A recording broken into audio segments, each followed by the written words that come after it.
Скъпи сънародници, живеем в сложни и несигурни времена. След руската агресия в Украйна в близост до нас се води кръвопролитна война. Отново загиват невинни граждани, жени и деца.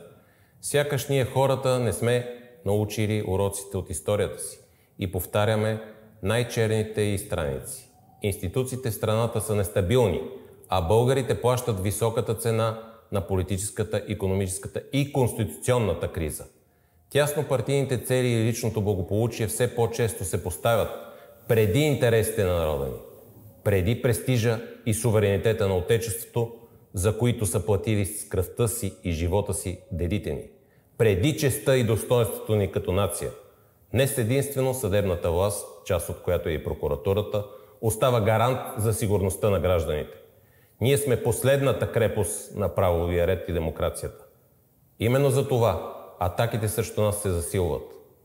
От началото на своя мандат съм подложен на силен и несправедлив натиск от страна на политически кръгове, олигарси и зависими от тях медии, засегнати от работата ни, която е в интерес на хората.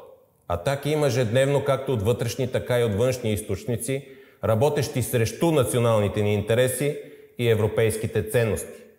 Организираната престъпност, чувствайки се пряко застрашена, се опитва да отслаби действията ни, като внушава неистини и откровени лъжи с цел да манипулира обществото.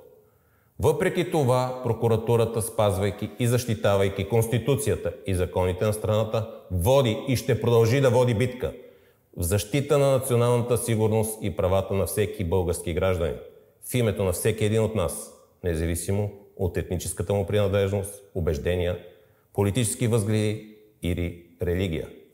Точно затова днес не мога и нямам право да мълча, когато виждам, че прокуратурата се превръща в разменна монета при спорове между политическите партии и техните лидери.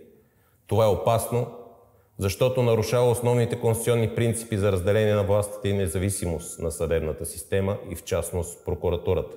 Опасно е, защото именно те са вододелът между демократичната държава и едноличната власт, а от тук крачката до засягане на правата на българските граждани и репресии, които познаваме от историята, е много малка.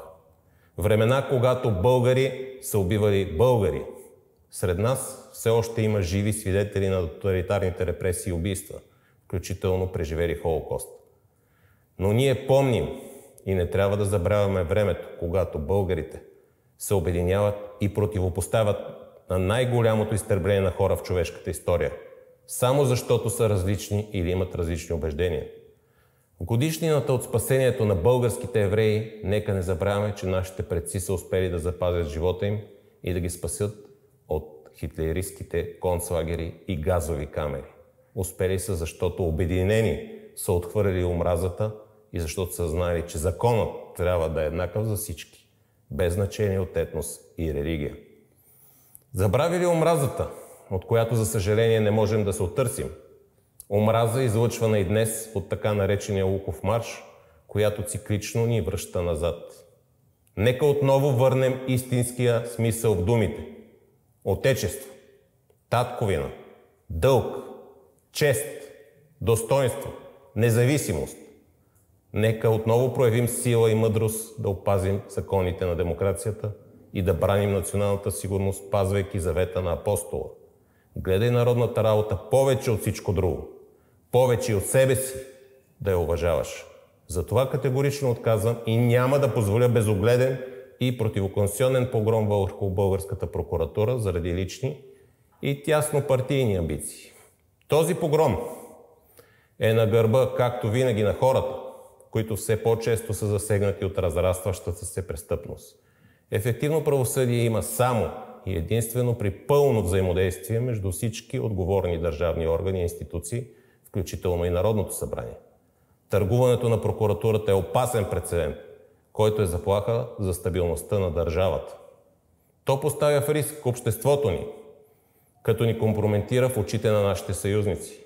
Основната цел за мен и колегите ми е да защитим Конституцията и разделението на властите. Прокуратурата не може да бъде заложник на дребнави политически сметки и не трябва да носи отговорност за политическата криза в България. Точно обратното. Тя ще остане стожер на правата на българските граждани и пазител на правовата държава и демокрацията.